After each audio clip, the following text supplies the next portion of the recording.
मेरा पति रोज रात को मेरी बेटियों के कमरे में चला जाता और अंदर से गेट बंद कर लेता। लेकिन उसके अंदर जाते ही कमरे के अंदर से रोने की आवाज़ें आती थीं। मैं हैरान होती और मैं गेट खटखटाती तो मेरा पति कहता, तुम जाओ, मैं इन्हें टेस्ट की तैयारी करा रहा हूँ। पूरी रात मैं अपने पति का इंतज़ार करती रहती, लेकिन जब वो सुबह कमरे से बाहर आता तो वो बहुत खुश होता था। लेकिन मेरी दोनों बेटियां लंगड़ाकर चलती थीं। एक दिन राज जानने के लिए मैं उनके कमरे में ही छुप कर बैठ गई। थोड़ी ही देर गुजरी थी और जो कुछ उस कमरे में हुआ, मेरे रोंगटे खड़े हो गए थे। भगवान ये दिन किसी को ना दिखाए। मेरा पति तो अपनी बेटियों के साथ ही। मेरा नाम गरिमा है। मैं 33 साल की हो चुकी थी। मेरा रंग बहुत सांवला था, इतना सांवला कि मेरा रिश्ता नहीं हो पा रहा था। जो भी मुझे देखने के लिए आता मुझे देखते ही रिजेक्ट कर देता। बार बार ठुकराए जाने की तकलीफ सह सहकर मैं अंदर से टूट चुकी थी। मुझे लगने लगा था कि मैं अपने माँ बाप पर बोझ बनती जा रही हूँ।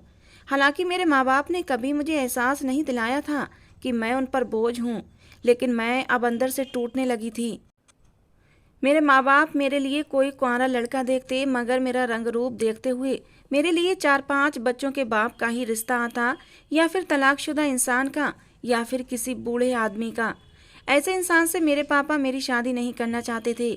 उनका कहना था, हमारी बेटी हमारे लिए बोझ नहीं है, इसलिए जब वो अच्छा रिश्ता आएगा तभी हम अपनी बेटी की शादी करेंगे। लेकिन धीरे धीरे मेरी उम्र निकलती जा रही थी और मेरे चेहरे से मेरी उम्र साफ पता चलने लगी थी। अब तो लोगों ने मेरे माँ बाप को यही समझाया कि बेटी की शादी कर दो, ज़्यादा अच्छे की तलाश में आपकी बेटी घर बैठी बैठी बूढ़ी हो जाएगी।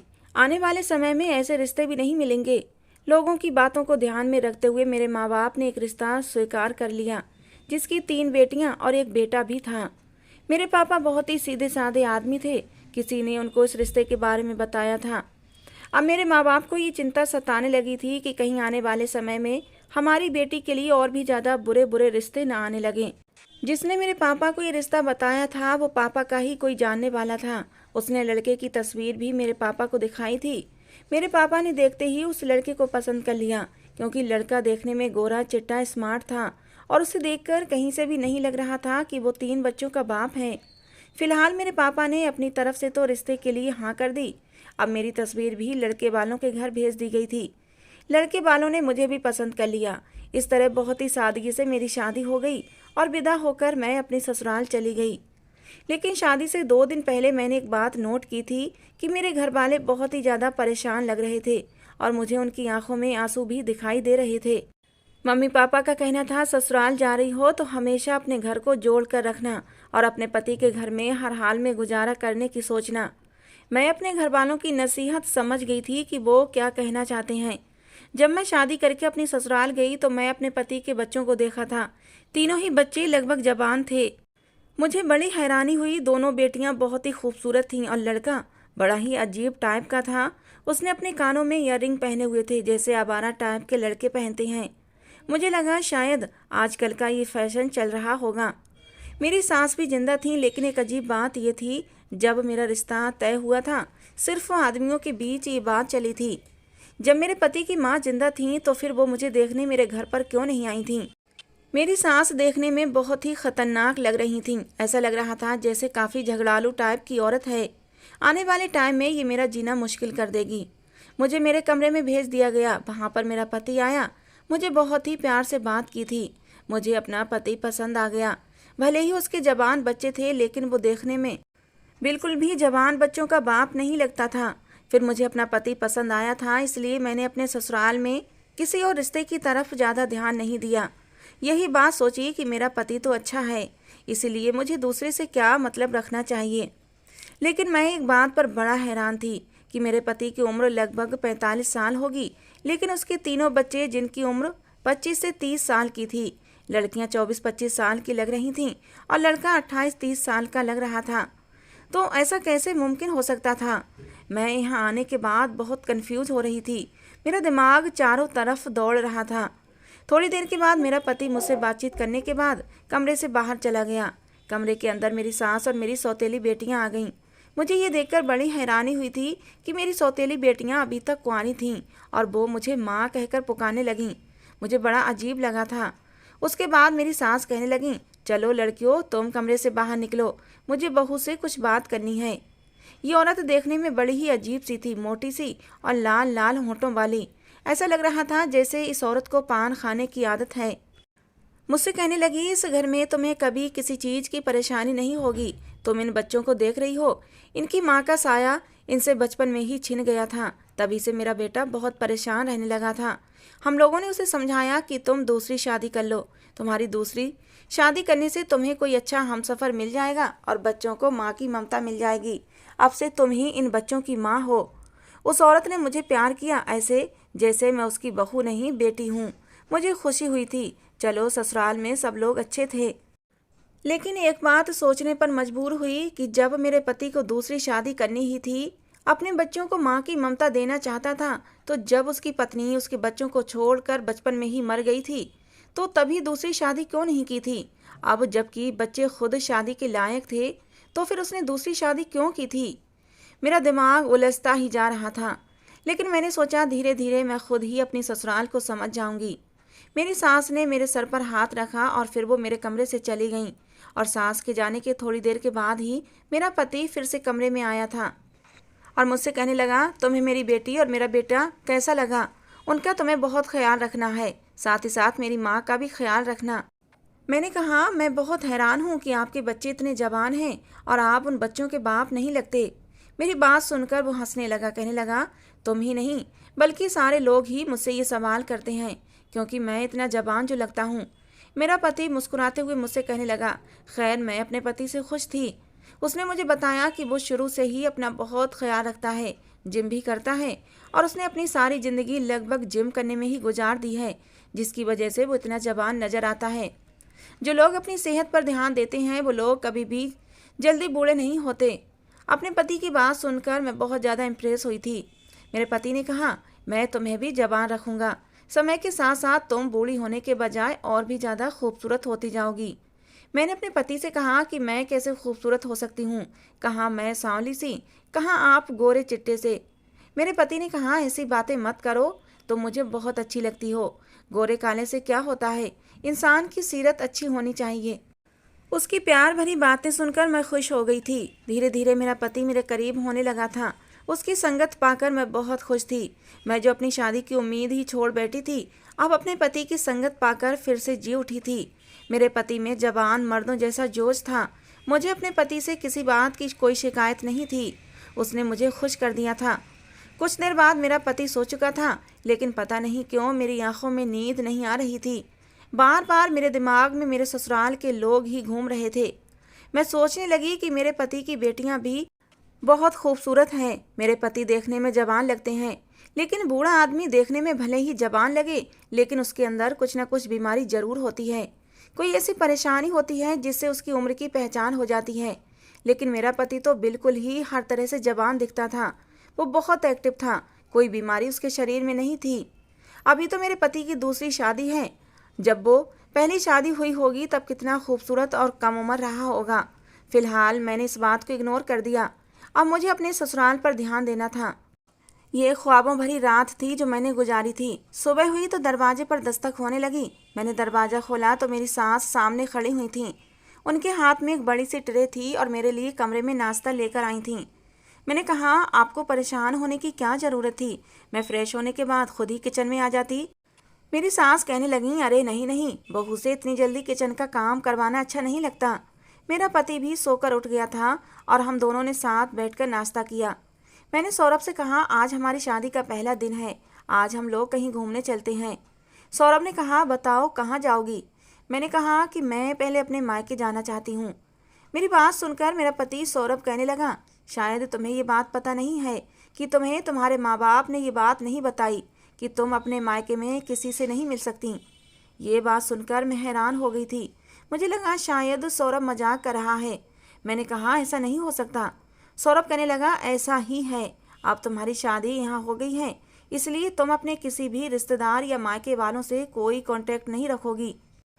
और ये शर्त हमने शादी से पहले ही रख दी थी। अब मैं सारी बात समझ गई थी। शादी से कुछ दिन पहले मेरे घर वाले इतने परेशान क्यों थे और मुझे देखकर उनकी आंखों में आंसू क्यों आ जाते थे। मेरी विदाई पर भी मेरे सब घर वाले बहुत रो रहे थे और तभी वो बातों बातों में मुझे ये बताने की कोशिश कर रहे थे कि अब हमारे और तुम्हारे सारे रिश्ते ख़त्म हो गए हैं। मुझे समझ नहीं आ रहा था कि ये शर्त भला क्यों रखी गई थी, और अब भला ये शर्त रखी थी तो किसने रखी थी, मेरे माँ बाप ने या फिर मेरे पति ने। मैंने जब अपने पति से सवाल किया तो उसने कहा कि मैं इसी शर्त पर तो तुमसे शादी की थी क्योंकि तुम्हारी शादी कहीं हो भी नहीं रही थी और तुम्हारे घर वालों ने आसानी से खुशी खुशी मेरी ये शर्त स्वीकार कर ली थी। ये बात सुनकर मेरे दिल को बहुत ठेस पहुंची थी। लेकिन फिर थोड़ी देर बाद सौरभ के मोबाइल पर किसी की कॉल आने लगी। वो किसी से फ़ोन पर बात करते हुए कहने लगा कि देखें, रिश्ता तय होने पर हमारी ये शर्त पहले से पक्की हो गई थी। मैं समझ गई कॉल ज़रूर मेरे घर से आई होगी। मैंने सौरभ के आगे खड़ी हो गई। मैंने कहा, प्लीज़ एक बार मेरे घर वालों से मेरी बात करवा दो। सौरभ ने मेरी तरफ देखते हुए कॉल पर कहा कि आज के बाद मेरे मोबाइल पर किसी की भी कॉल आनी नहीं चाहिए। अगर दोबारा फ़ोन किया तो मैं आपकी बेटी को तलाक देकर आपके घर वापस भेज दूंगा। ये कहकर उसने कॉल काट दी। मैंने कहा, आपने ऐसा क्यों किया? मैं मिलने नहीं जा सकती पर फ़ोन पर तो बात कर सकती थी। सौरभ ने कहा, तुम्हारे घर वाले भी मुझसे यही कह रहे थे कि हमारी ये शर्त थी कि शादी के बाद तुम अपने घर वालों से नहीं बल्कि किसी रिश्तेदार से नहीं मिलोगी, लेकिन आपस में फ़ोन पर बात तो कर सकते हैं ना। मैंने बहुत ही मिन्नत करते हुए कहा था। लेकिन सौरभ गुस्से से कहने लगा कि जब हर तरह का कांटेक्ट नहीं रखना तो फिर बात भी नहीं हो सकती। तुम्हारे माँ बाप ये बात कैसे भूल गए? उन्होंने मेरे इनकार करने पर कोई ऐतराज़ नहीं होना चाहिए। अगर वो लोग अपनी बेटी को खुश देखना चाहते हैं तो फिर खामोश होकर अपने घर में बैठें और तुमसे बात करने की कोशिश ना करें। यही उनके लिए भलाई है। सौरभ का ये रूप देखकर मैं डर गई थी। सौरभ ने कहा, इस घर में मेरी माँ है, मेरी बेटियाँ हैं और मेरा एक बेटा है। तुम सबके साथ रहो और उनका ख्याल रखो, यही तुम्हारी जिम्मेदारी है। अब मैंने कहा, जो एक पत्नी का फ़र्ज होता है मैं वो सब कुछ करने को तैयार हूँ, लेकिन एक बेटी को अपने माँ बाप से एक अलग ही लगाव होता है और उसकी जगह कोई दूसरा नहीं ले सकता। आप प्लीज़ एक बार मेरे माँ बाप से मेरी बात करवा दो। मैं आपका ये एहसान ज़िंदगी भर नहीं भूलूंगी और आज के बाद कभी उनसे बात करने की जिद भी नहीं करूँगी। आपने उनसे इस तरह से बात की है, उन लोगों का दिल दुखा होगा। सौरभ ने मेरी कोई बात नहीं सुनी और मैं रोती हुई अपने कमरे में आ गई। रो रो कर मेरा बुरा हाल हो गया था। पहले दिन ही मेरे साथ ऐसा हो गया था तो आगे मेरे साथ ये लोग क्या करेंगे। थोड़ी देर के बाद सौरभ कमरे में दोबारा आया और मुझे चुप करवाने लगा। कहने लगा, देखो तुम परेशान मत हो, मैं तुम्हारे माँ बाप से तुम्हारी बात करवा दूंगा, बल्कि तुम्हारी मुलाकात भी करवा दूंगा। लेकिन देखो अभी नहीं, सही समय आने पर सब कुछ सही हो जाएगा तो मैं तुम्हें उनसे मिलवाने के लिए ले जाऊंगा। मैंने सौरभ से कहा, लेकिन ऐसा कब होगा? उसने कहा, मैंने कहा ना, सही समय आने पर हो जाएगा और देखना मैं तुम्हें खुद लेकर जाऊंगा। बस तुम मेरे घर वालों का ख्याल रखो, मुझे किसी काम से बाहर जाना है, ज़रूरी काम है। ये कहकर सौरभ घर से बाहर चला गया। सौरभ के जाने के कुछ देर बाद मेरी सास मेरे पास आकर बैठ गई और मुझसे बातें करने लगीं। थोड़ी देर के बाद मेरे पति की बड़ी बेटी से कहने लगीं, जाओ तुम्हारी माँ ने रो रो कर अपना बुरा हाल कर लिया है, इसके सर में दर्द होगा, इसलिए इसके लिए एक कप चाय बना दो। मेरे पति की बड़ी बेटी चाय बनाने के लिए किचन में चली गई। उसके पीछे पीछे दूसरी भी चली गई। मैंने बहुत मना किया कि मैंने अभी नाश्ता किया है, अभी मेरा चाय पीने का मूड नहीं है, लेकिन उन्होंने ज़बरदस्ती मेरे लिए चाय बना दी और वो चाय का कप मुझे देकर कहने लगी, लो ये चाय पी लो। मैं मना करती रही क्योंकि मेरा कुछ भी खाने पीने को मन नहीं कर रहा था। फिर मैंने सोचा कि आज मेरा ससुराल में पहला दिन है, मैं नहीं चाहती थी मेरे ससुराल वाले पहले ही दिन मुझसे नाराज़ हो जाएं, इसलिए मैंने और ज़्यादा जिद नहीं की और चाय का कप ले लिया। लेकिन जैसे ही मैंने चाय का कप अपने होठों से लगाया, मुझे चाय से एक अजीब सी स्मेल आने लगी। ऐसा लगा जैसे ख़राब दूध की बनी चाय हो। मैंने कहा, चाय के अंदर से कैसी अजीब सी बू आ रही है। मेरी सास कहने लगी, नहीं बेटा, हम तुम्हें ख़राब चाय कैसे पिला सकते हैं? हो सकता है कि शायद फ्रिज में दूध खुला रह गया हो और उस दूध के अंदर फ्रिज में किसी खाने पीने की चीज़ की स्मेल बैठ गई हो। तभी मेरे पति की छोटी बेटी आ गई। कहने लगी, अगर आप हमसे प्यार करती हैं तो आपको चाय से बदबू नहीं बल्कि खुशबू आनी चाहिए। हमारे घर की चाय तो सारे मोहल्ले में मशहूर है, सब लोग हमारी चाय की तारीफ़ें करते हैं और आप कह रही हैं कि चाय के अंदर से आपको बदबू आ रही है। इतनी बातें सुनने के बाद मैंने मजबूरन चाय पी ली। चाय पी तो वाकई चाय अच्छी थी, मगर उसमें से किसी दवाई की भी स्मेल आ रही थी। सब लोग मुझे चाय पीता हुआ देखने लगे। जैसे मैं कोई चाय नहीं बल्कि दवाई पी रही हूँ। चाय का कप को ख़त्म करते ही सबने मेरी तरफ देखा, जैसे मेरे साथ क्या कुछ होने वाला हो। सब मेरे कमरे से अब चले गए थे, लेकिन मेरा सर भारी होने लगा। मैंने अपने पति की बड़ी बेटी को आवाज़ दी, जिसका नाम रीमा था। उसने मेरी आवाज़ सुन ली, लेकिन फिर भी मेरी आवाज़ सुनने के बाद भी कमरे में नहीं आई थी। मुझे ऐसा लग रहा था जैसे पूरा कमरा गोल गोल घूम रहा है। मैं बेड पर लेट गई, आंखें भी बंद कर लीं, और फिर उसके बाद मुझे नहीं पता कि मेरे साथ क्या हुआ।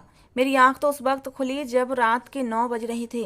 मैंने देखा कमरे में कोई भी हलचल नहीं थी, कमरे की लाइट भी बंद थी, अजीब सी खामोशी छाई हुई थी।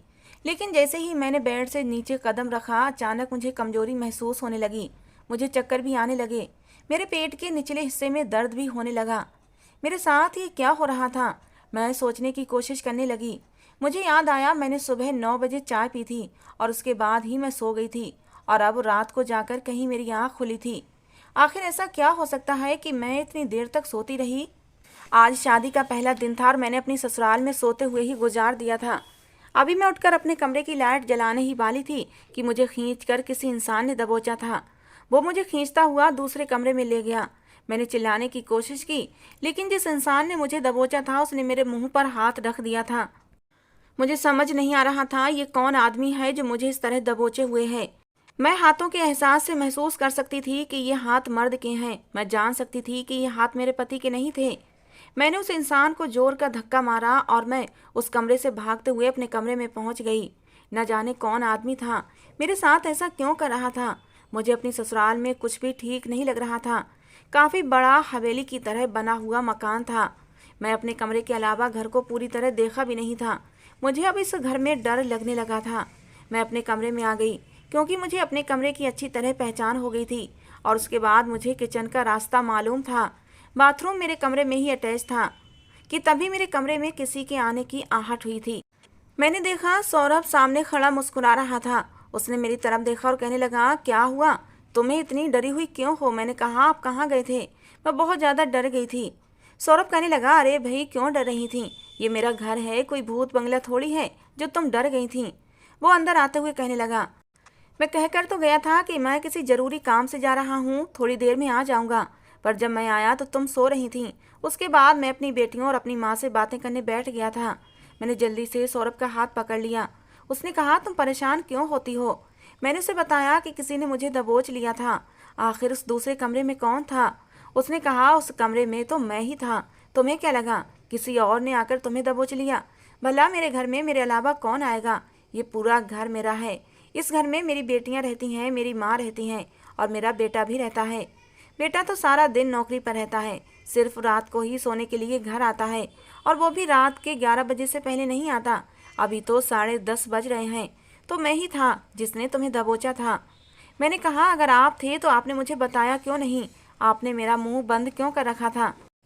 आपको पता है ना मैं कितना ज़्यादा डर गई थी। ये बात सुनकर मेरा पति जोर जोर से हंसने लगा। कहने लगा, मैं तुम्हें डराना ही तो चाहता था। मैं देखना चाहता था तुम कितनी बहादुर हो, लेकिन तुम तो बड़ी ही डरपोक निकली। खैर, मैंने सौरभ की बात पर विश्वास कर लिया था कि ज़रूर सौरभ ने ही मेरे साथ मजाक किया होगा। फिर सौरभ कहने लगा, अच्छा उठो, खाना खा लो। मैंने कहा, मेरा कुछ भी खाने को मन नहीं कर रहा। हाँ, मेरे सर में दर्द हो रहा है। मुझे ऐसा लग रहा है जैसे मेरे शरीर में बहुत कमजोरी है। सौरभ ने कहा, चलो ठीक है, मैं तुम्हारे लिए चाय बनवा कर लाता हूँ। चाय पीने से तुम्हारे सर का दर्द ठीक हो जाएगा।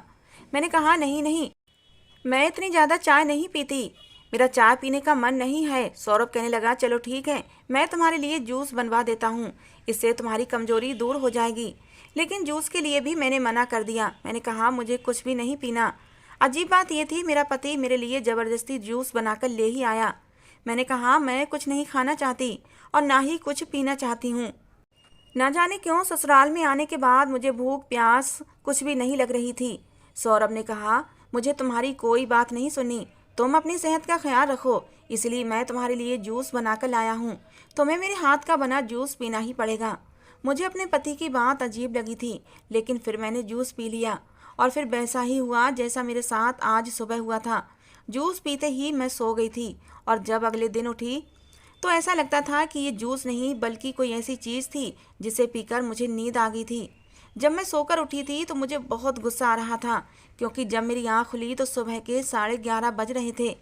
मैं इतनी ज़्यादा कैसे सो सकती थी? लेकिन अब मुझे शक होने लगा था। ज़रूर ये लोग मुझे नशीली चीज़ दे रहे हैं, जिसकी वजह से मुझे इतनी ज़्यादा नींद आती है और मेरे अंदर कमज़ोरी बढ़ती जा रही थी। मैंने सोच लिया मुझे किसी की दी हुई चीज़ ना तो खानी है और ना पीनी है। मैं खुद अपने हाथ से बना हुआ खाऊंगी। और ऐसा ही मैंने अगले दिन किया था।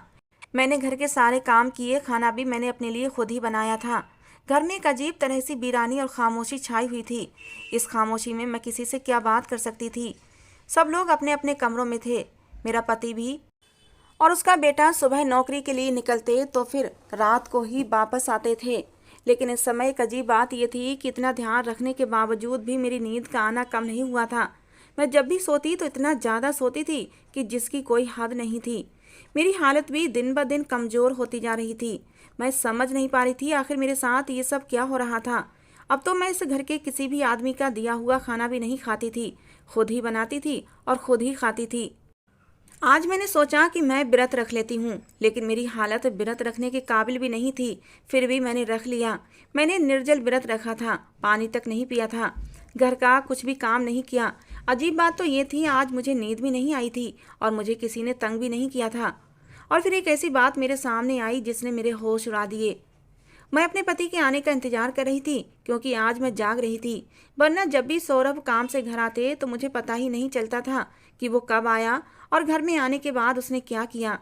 मैंने व्रत खोलने की तैयारी की। अपने पति के आने से पहले मैंने अच्छे से कपड़े पहन लिए थे। तैयार होकर मैं दरवाजे पर खड़ी सौरभ का इंतजार कर रही थी कि तभी अचानक से मुझे किसी काम की याद आ गई और मैं वापस अपने कमरे में चली गई। इतनी देर में मेरे पति के घर आते ही उसकी दोनों बेटियों ने और माँ ने उसे घेर लिया और उसे दूसरे कमरे में ले गईं। मैं हैरान थी, वो मुझसे बात करने की बजाय अपनी बेटियों के कमरे में क्यों चला गया। मैं उसकी बेटियों के कमरे के दरवाजे के पास जाकर खड़ी हो गई। कमरे के अंदर मेरा पति अपनी बेटियों और अपनी माँ के साथ था। मैंने दरवाजे को बजाना शुरू कर दिया, पर दरवाज़ा नहीं खुला। कुछ देर तक मैं दरवाज़ा बजाती रही। मेरा पति गुस्से से दरवाज़ा खोलते हुए बाहर निकला। उसकी आंखों में गुस्सा झलक रहा था। मुझे देखते ही कहने लगा, पागल हो गई हो क्या? इतनी ज़ोर ज़ोर से दरवाज़ा क्यों बजा रही हो? मैंने तुम्हें मना किया था कि तुम अपने कमरे से ज़्यादा बाहर मत निकला करो। तुम यहाँ क्या कर रही हो? मैंने सौरभ से कहा कि ये घर मेरा भी है, मैं इस घर के कमरे के अंदर ही क्यों रहूं? सौरभ कहने लगा, बकवास बंद करो और अपने कमरे में जाओ। मैंने कहा, मुझे भी आप लोगों के साथ कमरे में बैठकर बातें करनी हैं। सौरभ ने कहा, ये कमरा मेरी बेटियों का है और इस टाइम मैं अपनी माँ और बेटियों के साथ रहता हूँ। उसने मुझे धक्का मारते हुए कहा कि जाओ अपने कमरे में, जब तुमसे बात करने का टाइम आएगा तो तुमसे बात करने तुम्हारे कमरे में आ जाऊँगा। मुझे बड़ी हैरानी हुई थी कि सौरभ को अपनी बेटी और माँ से बात करने के लिए सिर्फ रात का टाइम ही मिला था। मैं बाहर खड़ी हो गई और मेरे पति ने मेरे मुंह पर दरवाज़ा बंद कर लिया और अंदर से धीरे धीरे बोलने की आवाज़ें आने लगीं। दरवाजे पर कान लगाकर मैंने उन लोगों की बातें सुनने की कोशिश की, लेकिन मेरी कोई भी बात समझ नहीं आ रही थी। फिर मैंने खिड़की खोलने की कोशिश की। खिड़की को हल्का सा धक्का दिया तो खिड़की का दरवाज़ा थोड़ा सा खुल गया था और मुझे अंदर का साफ दिखाई दे रहा था। मैंने देखा अंदर लगभग 7 लोग मौजूद थे। मेरे पति के 3 बच्चे, बेटा और 2 बेटियां थीं। एक औरत जो कि मोटी थी, उसको तो मैं दूर से ही पहचान सकती थी, वो मेरी सास थी, और एक मेरा पति। लेकिन हमारे घर में तो सिर्फ 5 लोग थे, लेकिन उनके अलावा ये 2 लोग और कौन थे? मैं उन्हें पहचानने की कोशिश कर रही थी, लेकिन मुझे समझ नहीं आ रहा था कि आखिर इस घर में चल क्या रहा है। मैंने देखा एक लड़का सौरभ को पैसे दे रहा था, लेकिन मुझे उस लड़के का चेहरा दिखाई नहीं दे रहा था। लेकिन एक बात जिसने मुझे सबसे ज़्यादा हैरान की थी वो ये थी कि सौरभ अपनी बड़ी बेटी रीमा के करीब गया और उसे अपनी बाहों में भरकर चूम लिया। मैं तो अपनी जगह दंग रह गई थी। ये सब क्या चल रहा था? मैं खामोशी से अपने कमरे में आ गई और सोचने लगी, आखिर ये क्या हो रहा है। कुछ ही देर बाद सौरभ कमरे में आया, मुझसे प्यार से बात करने की कोशिश करने लगा। लेकिन एक अजीब बात यह थी कि उसके हाथ में कॉफ़ी का कप था जो वो मुझे पिलाना चाहता था। सौरभ ने कहा, ये लो कॉफ़ी पी लो, तुम्हारा मूड ठीक हो जाएगा। मैंने कहा, मुझे नहीं पीनी। मेरा पति मेरा हाथ पकड़कर कहने लगा, मुझे माफ़ कर दो, मैं तुमसे इस तरह बात नहीं करना चाहता था। मैंने अपने पति से कहा कि मैं गुस्सा नहीं हूँ, मैंने खुद को नॉर्मल ही रखा था। मैंने ये भी नहीं बताया कि कमरे के अंदर मैंने क्या देखा था। मैं खामोश बैठी रही, लेकिन सौरभ मुझे कॉफ़ी पिलाने की जिद करने लगा। मैंने कहा कि मैं कॉफ़ी और चाय का ये क्या मामला है? मैं सब कुछ अपनी मर्जी से खाती पीती हूँ, लेकिन इस घर में ज़बरदस्ती मुझे ये सब कुछ क्यों पिलाया जाता है? कहीं ऐसा तो नहीं कि कॉफ़ी में कुछ ऐसा मिला हो जिससे आप मुझे बेहोश करना चाहते हो या फिर मुझे मारना चाहते हो? सौरभ ने कहा, तुम पागल हो गई हो। मुझे तो तुम्हारी चिंता है, इसीलिए मैं तुम्हारे लिए कॉफ़ी लेकर आया था। भला मैं तुम्हें बेहोश क्यों करूँगा? तुम अपना दिमाग कुछ ज़्यादा ही चलाने लगी हो। अपना दिमाग कम चलाओ और घर के कामों पर ध्यान लगाओ। तुम दिन भर फ्री बैठी रहती हो, इसलिए तुम्हारे दिमाग में उल्टे सीधे ख्याल आने लगे हैं। मेरा पति मुझे धमकाने के लिए मुझ पर गुस्सा करने लगा, लेकिन फिर अगले ही पल उसका मूड बदल गया और मुझे प्यार से कहने लगा, तुम मुझे गुस्सा करने पर मजबूर करती हो। हालांकि मैं तुमसे बहुत प्यार करता हूँ, इसीलिए तो मैं तुम्हारे लिए कॉफ़ी लाया था कि इसे पियोगी तो तुम्हारा मूड फ्रेश हो जाएगा। लेकिन देखो, तुमने मुझे नाराज़ कर दिया। अब मैं तुमसे बात नहीं करूँगा। अपने पति की इतनी प्यारी बात सुनकर मेरा दिल नरम हो गया और मैंने उसके हाथ से कॉफ़ी का मग ले लिया। मैंने कहा, परेशान मत हो, मैं ये कॉफ़ी पी लेती हूँ। मेरी बात सुनकर सौरभ खुश हो गया, लेकिन ये मेरी सबसे बड़ी गलती हुई थी। मैंने जैसे ही कॉफ़ी पी, उसके बाद मुझे अजीब सा नशा चढ़ने लगा था और मैं बेहोश हो गई। उसके बाद मेरे साथ वही हुआ जैसा हर बार होता आया था। मैं अपनी पति की बातों में आ गई थी, लेकिन मैं समझ जरूर गई थी कि कुछ न कुछ गड़बड़ जरूर थी। सुबह मेरी आंख 10 बजे खुली थी और मेरे पेट के निचले हिस्से में दर्द भी हो रहा था। मेरा सर भी भारी हो रहा था। मैं सोकर उठी तब तक सौरभ काम पर जा चुका था। मेरी सास ने घर के सारे काम करने के लिए कहा। कहने लगी, अब शादी को काफ़ी दिन हो गए हैं, मैं चाहती हूँ अब तुम घर की सारी जिम्मेदारी संभाल लो। मुझे घर के काम करने में कोई ऐतराज़ नहीं था, इसलिए मैं सब कुछ करने लगी। मेरे पति की बेटियां जवान थीं, लेकिन वो घर के किसी काम को हाथ नहीं लगाती थीं और मेरी सास भी तख्त पर बैठी पान खाती रहती थीं और उनकी नज़र मुझ पर ही जमी रहती। मुझे ये औरत शुरू से ही बड़ी अजीब लगती थी। उसे देखकर कहीं से भी नहीं लगता था कि ये मेरे पति की माँ है। एक दिन मैं कपड़े धो रही थी, मैंने देखा मेरे पति का बेटा मुझे बड़ी अजीब सी नज़रों से देख रहा था। मुझे अजीब लगा, इसलिए मैंने साड़ी को अपने आसपास अच्छे से लपेट लिया। थोड़ी देर बाद मैं किचन में खाना बना रही थी और मुझे एहसास हुआ जैसे किसी का हाथ मेरी कमर पर है। मैं घबराकर जैसे ही पलटी तो मैंने देखा मेरे पति का बेटा खड़ा हुआ था। मुझे इस तरह देखने पर वो कुछ घबरा गया, उसके चेहरे का रंग उड़ गया। मैंने कहा, तुम्हें क्या चाहिए और ये क्या हरकत कर रहे हो? वो कहने लगा, माँ मुझे कुछ भी नहीं करना, बस मुझे पानी पीना था, इसलिए मैं किचन में आया था, मैं जा रहा हूँ। ये कहकर वो किचन से चला गया, लेकिन मेरा शरीर बुरी तरह काँप रहा था। ना जाने इस घर का माहौल कैसा था। मेरे पति की बेटियां भी बड़ी अजीब सी कपड़े पहनती थीं, ऐसा लगता जैसे कोई हीरोइन है। एक दिन दरवाजे पर दूध वाला आया तो मैं दूध लेने दरवाजे पर चली गई। जैसे ही दरवाजे पर गई तो गली में 2 औरतें खड़ी थीं। मुझे देखकर आपस में बातें करने लगीं। दूध वाला तो दूध देकर चला गया था, लेकिन वो औरतें अब भी मुझे देख रही थीं और मेरे करीब आकर कहने लगीं, हमने तुम्हें पहले नहीं देखा इस घर में, क्या तुम यहाँ पर नई आई हो? मैंने कहा, आपका क्या मतलब है कि मैं नई आई हूँ? मैं इस घर की बहू हूँ। मेरी बात सुनकर वो औरतें एक दूसरे को देखने लगीं और उनमें से एक औरत हंसकर कहने लगी, अरे बहू, इस घर में ना जाने कितनी बहुएं अब तक आ चुकी हैं। उसकी ये बात सुनकर इससे पहले कि मैं उस औरत से कोई सवाल करती, इतनी देर में मेरे पीछे से मेरा हाथ किसी ने पकड़ा और मुझे अंदर खींच लिया। मैंने देखा मेरी सास ने मुझे अंदर खींचा था। मेरे हाथ से दूध का बर्तन गिरते गिरते बचा था, जबकि थोड़ा सा दूध तो फर्श पर गिर भी गया था।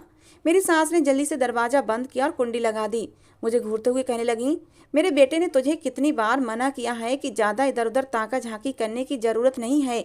अगर ये बात सौरभ को पता चल गई कि तू दरवाजे पर खड़ी मोहल्ले की औरतों से बातें कर रही थी, तो तू नहीं जानती वो तेरा क्या हाल करेगा। मैंने कहा, मैंने ऐसा भी क्या गलत कर दिया? दूध वाला बहुत देर से दरवाजे को बजा रहा था, किसी की आवाज़ नहीं आई, इसलिए मैं ही दूध का बर्तन लेकर चली गई। और आप मुझसे ये किस तरह की बातें कर रही हैं? मैंने कोई पाप तो नहीं कर दिया, वो मोहल्ले की औरतें ही तो थीं। उस दिन मेरी सास ने बहुत हंगामा किया था। अब मुझे उन लोगों पर शक होने लगा था। मैं सोच में पड़ गई थी कि वो मोहल्ले वाली औरतें मुझे क्या कहना चाहती थीं। अब मुझे इस घर का राज वो मोहल्ले की औरतें ही बता सकती थीं। मैंने एक औरत से बातचीत करने की कोशिश की। एक दिन मैं बहाने से छत पर चली गई। उस टाइम घर के सारे लोग सो रहे होते थे। छत पर जाने के बाद घर के सामने वाली छत पर पत्थर उठाकर मारने लगी थी कि कोई बाहर आए और मैं मौका देखकर उससे बात करूं। मेरे पत्थर मारने पर एक औरत खिड़की पर झांकने लगी। मैंने उसे आवाज़ लगा दी। बहाने से औरत को छत पर बुला लिया। वो औरत अपनी छत पर आ गई। हमारे घर की छतें आमने सामने थीं। मैंने उस औरत से कहा कि आज तुम गली में खड़ी मेरे बारे में क्या बातें कर रही थीं और मुझे कुछ बताने की कोशिश भी कर रही थीं। मैं इस घर के बारे में सब कुछ जानना चाहती हूँ। प्लीज़ मुझे सब कुछ बता दो। मैं यहाँ बहुत परेशान हूँ। मुझे ये घर बहुत अजीब लगता है। उस औरत ने कहा, हाँ मैं तुम्हें सब कुछ बता दूंगी, लेकिन इस मामले में मेरा नाम नहीं आना चाहिए। मैंने कहा, ठीक है, तुम्हारा नाम नहीं आएगा। उस औरत ने बताया, जिस घर में तुम रहती हो ये कोई घर नहीं और ना ही तुम्हारा ससुराल है। जो आदमी इस घर में रहता है वो तुम्हारा पति भी नहीं, बल्कि ये लोग आपस में ही इस घर के फैमिली मेंबर नहीं हैं। ये घर नहीं, एक कोठा है। उसमें जो औरत रहती है वो एक बाई है, और जो दो जवान लड़कियां हैं वो भी इस घर में लाई गई हैं, लड़कियां हैं। ये औरत लड़कियों को लाती है। तुम्हारे पति का भी यही काम है। वो लड़कियों से या तो शादी के बहाने उन्हें इस घर में लेकर आता है या फिर उन्हें किडनैप करके लाता है। इस बार तुम यहाँ आई हो। कई बार इन लोगों के खिलाफ केस भी हो चुके हैं, लेकिन हर बार ये लोग पुलिस से बच जाते हैं, क्योंकि आज तक पुलिस को इनके खिलाफ सबूत नहीं मिले हैं। मोहल्ले में रहने वाले लोगों को ये तंग करते हैं, इसलिए कोई इनके मुंह नहीं लगता। ये हकीकत सुनकर तो मेरे सर पर ऐसा लगा कि जैसे कोई बम फटा हो। ये मैंने क्या सुन लिया था?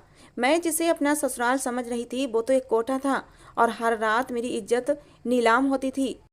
मुझे नशीली दवा देकर मेरी इज्जत के साथ खिलवाड़ किया जाता था। मेरी आंखों से आंसू बहने लगे थे। जैसे तैसे करके मैंने खुद को संभाला। मैंने कहा, इस घर में जो लड़का रहता है वो कौन है? उस औरत ने बताया, जो लड़का रहता है वो तुम्हारे पति का बेटा नहीं, बल्कि वो बाई का बेटा है, और उसका भी यही काम है। वो लड़कियों पर नज़र रखता है। जो लड़की घर में रहती है कि कहीं वो भाग न जाए। यहाँ पर हर एक महीने नई लड़की को लाया जाता है। मैंने कहा, यहाँ पर लड़कियों को लाने के बाद क्या किया जाता है? हालांकि मुझे पता था यहाँ पर लड़कियों और औरतों के साथ क्या होता है, लेकिन फिर भी थोड़ी सी आस बची हुई थी कि शायद मेरी इज्जत सही सलामत हो, मेरे साथ ये घिनौना पाप ना किया गया हो। उस औरत ने बताया, तुम पागल तो नहीं हो? तुम्हारे साथ क्या हो रहा है तुम्हें नहीं पता? मैंने कहा, मुझे नहीं पता। उसने कहा, यहाँ पर जो भी लड़की आती है उसके शरीर को बेचा जाता है। ये सुनकर तो मेरे पैरों तले से जमीन निकल गई थी। उस औरत ने बताया, ये लोग बहुत खतरनाक लोग हैं। ये लोगों के सामने सीधे बनते हैं, लेकिन उनकी हकीकत हम लोग जान चुके हैं, क्योंकि हम इनके पड़ोस में ही रहते हैं। यहाँ पर लाने वाली लड़कियों को बेहोश कर दिया जाता है और उनकी कीमत लगाई जाती है। वो लड़की जब तक बेहोश रहती है उसे कुछ पता नहीं चलता उसके साथ रात भर क्या होता रहा है। उस औरत की बात सुनकर तो मेरे पसीने छूटने लगे थे। आखिर ये औरत क्या कह रही थी? उस औरत ने मुझसे कहा, तुम मुझे भली लगती हो, इसलिए तुमसे कह रही हूँ, जितनी जल्दी हो सके यहाँ से भाग जाओ, वरना ये लोग तुम्हें कहीं का नहीं छोड़ेंगे। उस औरत की बात सुनकर मैं रोने लगी थी। मेरी इज्जत तो न जाने कब की तार तार हो चुकी थी। मेरी शादी को 8 दिन हो गए थे और इन 8 दिनों में मैं 8 घंटे भी सही से जागी नहीं थी। हर वक्त सोती रहती थी, और इसका मतलब सोते हुए मेरी इज्जत तार तार हो रही थी। ये लोग तो अपना धंधा चला रहे थे। वो औरत अपने घर चली गई और मैं सोचती रह गई कि मैं क्या करूं। मैंने सोच लिया था मैं अब ये सब कुछ और नहीं सहूंगी। मैं अपने कमरे में चली आई। मैंने अपने पति का फ़ोन उठाया और पुलिस को कॉल लगा दी। पुलिस को मैंने सारी बात बता दी। मुझे पता था मेरे साथ इतने दिनों से जो कुछ हो रहा है उस हिसाब से ये लोग अगले दिन भी मेरे साथ वही सब कुछ करेंगे। मैं उन लोगों को रंगे हाथों पकड़वाना चाहती थी। इसलिए अगले दिन जैसे ही मेरे पति ने मेरे आगे जूस का गिलास रखा तो मैंने चुपचाप जूस का गिलास ले लिया और अपने पति से ऐसे रिएक्ट करने लगी जैसे मैं जूस पी रही हूँ। लेकिन सौरभ का ध्यान हटते ही मैंने उसे बेड के नीचे फेंक दिया। थोड़ी देर के बाद मैं सोने का नाटक करने लगी। मैंने पुलिस को टाइम दे रखा था। 10 बजे के समय सौरभ घर आता था। लगभग रात के 1 बजे के बाद मेरे साथ ये सब कुछ किया जाता था। मेरे पति ने उस दिन भी किसी दूसरे आदमी से मेरी कीमत लगाई थी और मेरा पति कमरे से बाहर चला गया, लेकिन मैं जाग रही थी और सोने का नाटक कर रही थी। मुझे महसूस हुआ कोई मेरे कमरे में आया और उसने मेरे शरीर पर हाथ फेरना शुरू कर दिया। तभी हमारे घर पुलिस आ गई और पुलिस ने उन लोगों को रंगे हाथों पकड़ लिया। जो आदमी पैसे देकर मेरी इज्जत के साथ खेलने के लिए आया था उसने पुलिस को सारी सच्चाई बता दी कि आज रात के लिए इस आदमी ने मेरी कीमत इन लोगों को दी है। अब पुलिस के पास और उन लोगों के खिलाफ सबूत इकट्ठे हो चुके थे। मैंने भी अपनी गवाही पुलिस को दे दी थी। उन लोगों को रातों रात गिरफ्तार कर लिया गया था। मैं अपने माँ बाप के घर आ गई। अब मैं अपने माँ बाप को ये सब बताया तो वो शर्मिंदा हुए थे। मेरे माँ बाप ने कहा कि हमें तो उसी दिन शक हो गया था जिस दिन लड़के ने हमसे शर्त रखी थी कि आज के बाद आप लोग अपनी बेटी से कोई भी बात नहीं करेंगे। खैर वो लोग गिरफ्तार हो चुके थे। मैं अपने माँ बाप के घर आ गई थी। अदालत के जरिए मैंने तलाक भी ले ली। मैंने आज तक शादी नहीं की। मेरी उम्र अब 35 साल हो चुकी है और शादी मैं करना भी नहीं चाहती, क्योंकि शादी के नाम से मुझे डर लगता है। मैं अपने माँ बाप के घर पर रहकर ही उनकी सेवा कर रही हूँ, क्योंकि मेरे माँ बाप बूढ़े हो चुके हैं। मैं पढ़ी लिखी थी, नौकरी करके अपना और अपने माँ बाप का पेट पाल रही हूँ। इस घिनौनी ज़िंदगी से अच्छा मुझे अपनी ये ज़िंदगी ज़्यादा पसंद है। आप लोग ही बताएं, क्या शादी न करने का फैसला मेरा सही है या गलत? अपनी राय कमेंट बॉक्स में ज़रूर देना। दोस्तों, कहानी पसंद आई हो तो प्लीज़ लाइक कर देना। रोज़ एक नई कहानी सुनने के लिए हमारे चैनल को भी सब्सक्राइब कर लेना।